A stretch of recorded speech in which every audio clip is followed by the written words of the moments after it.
Hello guys, welcome to my YouTube channel we are classes. So guys, आज हम यहाँ start करेंगे quadratic equation से exercise 4.1 class 10 mathematics. So guys, last video में हमने quadratic equations का कंप्लीट इंट्रोडक्शन पार्ट देखा था। अब क्वेश्चन नंबर 1 बोला गया है यहाँ पे, check whether the following are quadratic equations और नॉट। कि ये इक्वेशन जो मैंने यहाँ पे क्वेश्चन जो मैंने लिखा है इनको सॉल्व करेंगे, इक्वेशन बनाएंगे और लास्ट में देखेंगे कि वो क्वाड्रेटिक इक्वेशन है या नहीं है। क्लियर? देखो, सबसे पहले क्या करना है, हमने क्वेश्चन को सिंप्लीफाई करना है, जितना मैक्सिमम क्वेश्चन को आप सॉल्व कर सकते हो। तो लास्ट में क्या होगा, फाइनल हमें एक एक्सप्रेशन, एक इक्वेशन मिल जाएगी। तो देखो क्या होगा, a प्लस बी का whole square, A square B square 2ab equal x minus 3। ठीक है ना, इसमें फार्मूला लगा दिया और ये एज इट इज। यहां हो गया एक्स स्क्वायर, यहां हो गया 1, यहां हो गया 2x, ये हो गया 2x माइनस 6। क्लियर?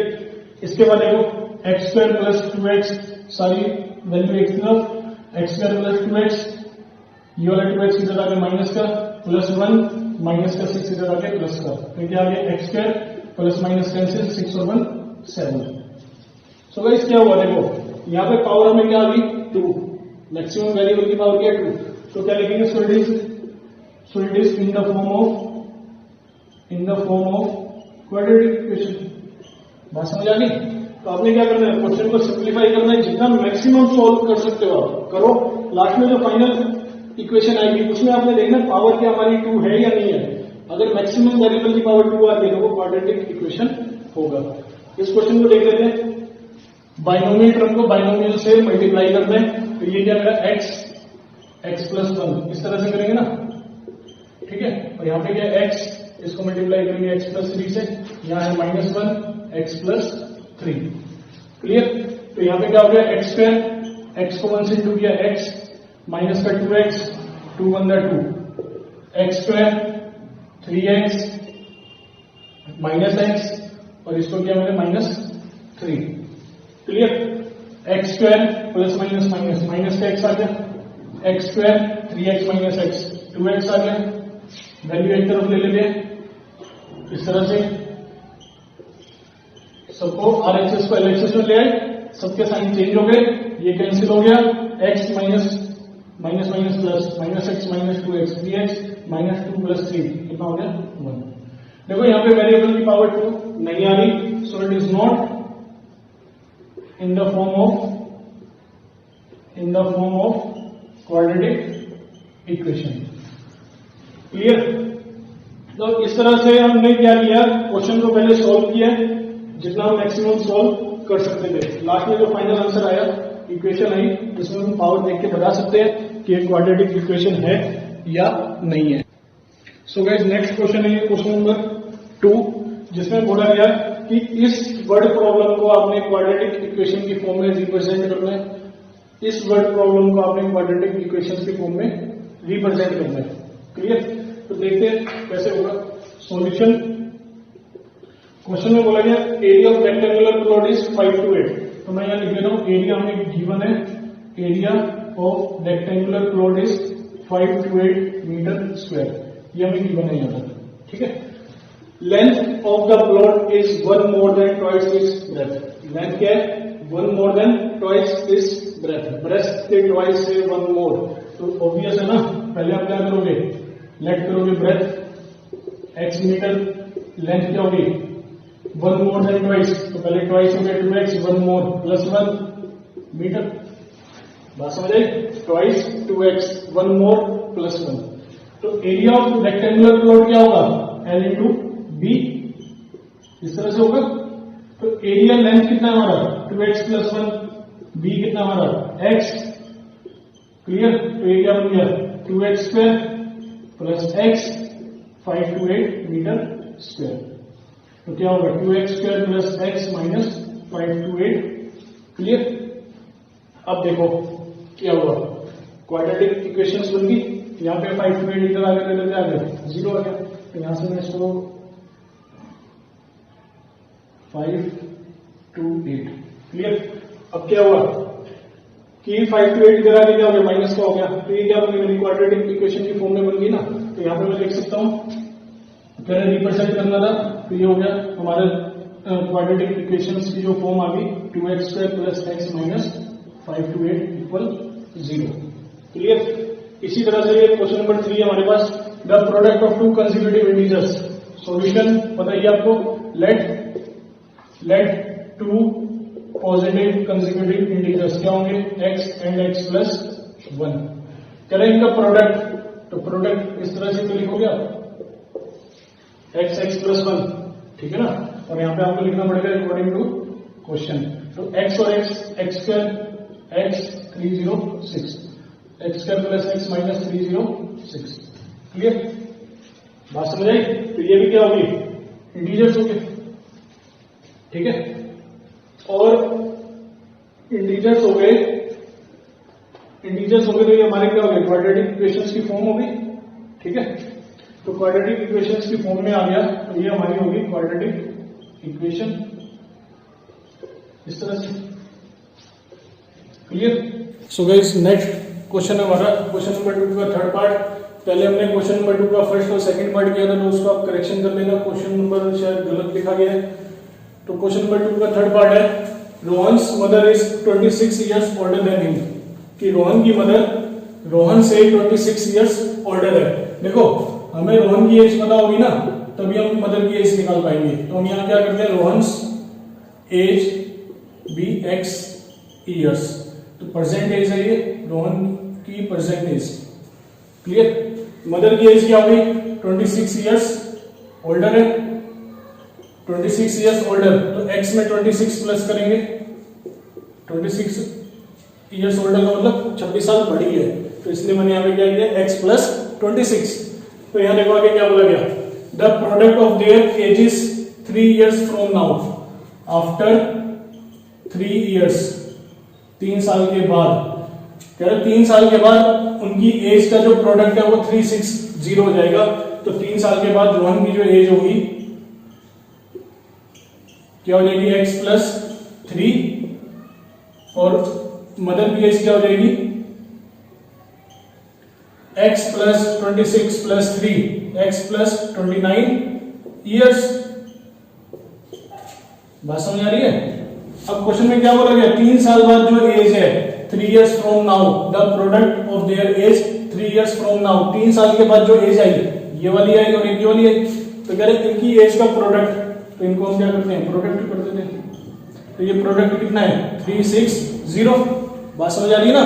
तो यहाँ पे क्या होगा, x किस से मल्टीप्लाई होगी, 29, इधर 3 से मल्टीप्लाई होगी, x + 29 = 360। तो ये बन गया आपका x², 29x 3x 87।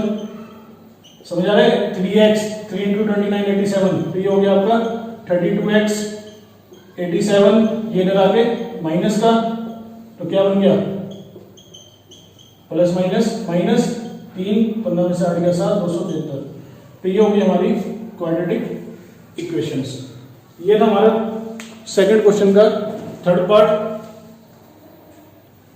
सो गाइस, नेक्स्ट पार्ट है हमारा एक्सरसाइज का लास्ट क्वेश्चन है, a train travels at a distance of 480 kilometre at a uniform speed. देखो, जैसे जैसे क्वेश्चंस को हम पढ़ेंगे वैसे वैसे इसकी स्टेटमेंट बना लेते हैं।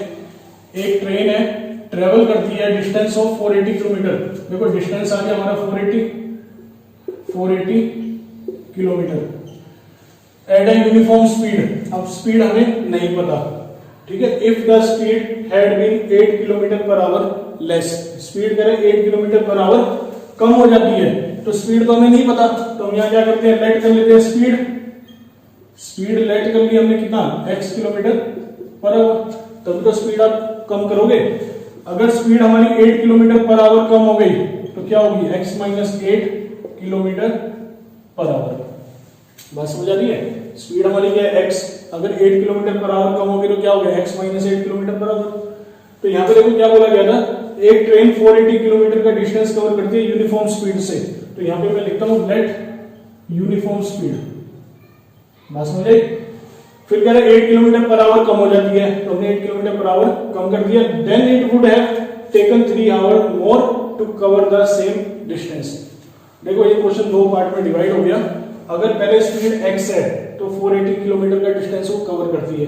अगर स्पीड हमने कम कर दी तो सेम डिस्टेंस में टाइम ज्यादा लगेगा ना।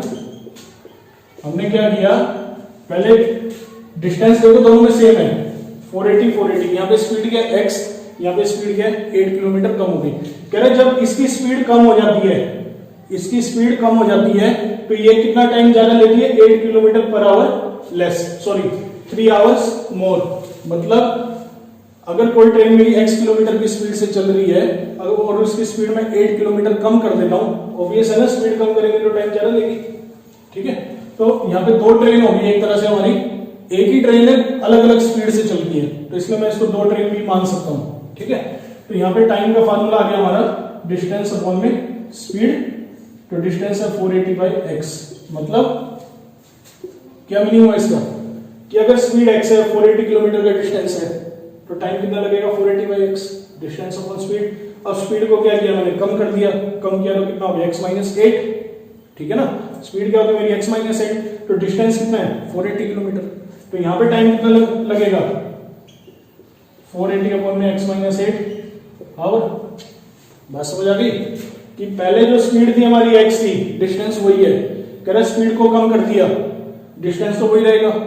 ठीक है, तो टाइम कितना ज्यादा ले रही है 3 आवर्स मोर। कौन सी, ये वाली ट्रेन ज्यादा टाइम ले रही है, तो हम क्या करेंगे, जो टाइम ज्यादा ले रही है इसमें से कम वाले को माइनस करेंगे, कितना, इन दोनों का कितना डिफरेंस शो करेंगे 3 आवर्स। मतलब ये वाली ट्रेन कितना ज्यादा ले रही है 3 आवर्स, किससे, इससे, तो दोनों को मैंने क्या किया इक्वल 3। अब देखो यहाँ पे क्या करते हैं, x माइनस 8 एलसीएम आ गया, x माइनस 8 से x माइनस 8 कैंसिल हो गया, x बचा 480x, 480 x माइनस 8 इक्वल 3। तो ये बन गया आपका 480x plus 3840 x square minus 8x equal 3। बात समझ आई ना कि एक ट्रेन आपकी x स्पीड से चल रही है, एक ट्रेन कम स्पीड से चल रही है, तो डिस्टेंस उतना ही है। तो आप इसको दो अलग अलग ट्रेन भी मान सकते हो, या एक ट्रेन अलग अलग स्पीड से चल रही है ऐसे भी मान सकते हो। तो यहाँ पे ये मेरा इतना सोल्व हो गया। इसके बाद करेंगे क्रॉस मल्टीप्लाई, और यहाँ पे देखो प्लस माइनस ना कैंसिल हो रहा है। ठीक है, तो ये बन गया आपका 3840 x square minus 8x equal 3। Cross multiply करते हैं, ये आ जाएगा, इसके नीचे कुछ नहीं बनेगा, क्रॉस मल्टीप्लाई 3x स्क्वायर 3 8 का 24 3840, इसको एक तरफ ले लेते हैं इस तरह से। ठीक है, तो ये यहाँ पे 3 से डिवाइड भी हो सकता है, डिवाइड बाय 3, तो x square minus 8x minus 3840। तो ये हमारी आ गई क्वाड्रेटिक इक्वेशन। क्लियर, तो जब तक जितने भी क्वेश्चंस करें सबको क्वाड्रेटिक इक्वेशन में लाके हमने रिप्रेजेंट कर दिया। लेकिन एग्जाम में जो क्वेश्चन पूछा जाता है, एग्जाम में क्वेश्चन पूरा कंप्लीट पूछा जाएगा, ये मेरा क्वेश्चन कंप्लीट नहीं है। आंसर के अकॉर्डिंग तो आंसर आ गया, लेकिन एग्जाम में इस तरह से क्वेश्चन नहीं पूछा जाता है। इसके बाद आप मिडिल टर्म को स्प्लिट करोगे, x की 2 वैल्यू निकालोगे, तब जाके आपकी स्पीड ऑफ ट्रेन निकलेगी। तो अभी तक हमने जितने भी क्वेश्चन किए वो क्वेश्चन के अकॉर्डिंग कंप्लीट है, लेकिन एग्जाम में ऐसे क्वेश्चन नहीं पूछे जाते, वहां पे आपको फाइनल x की वैल्यू तक जाना पड़ेगा। सो गाइस, ये कंप्लीट एक्सरसाइज थी 4.1। नेक्स्ट एक्सरसाइज में मिलते हैं 4.2 के साथ।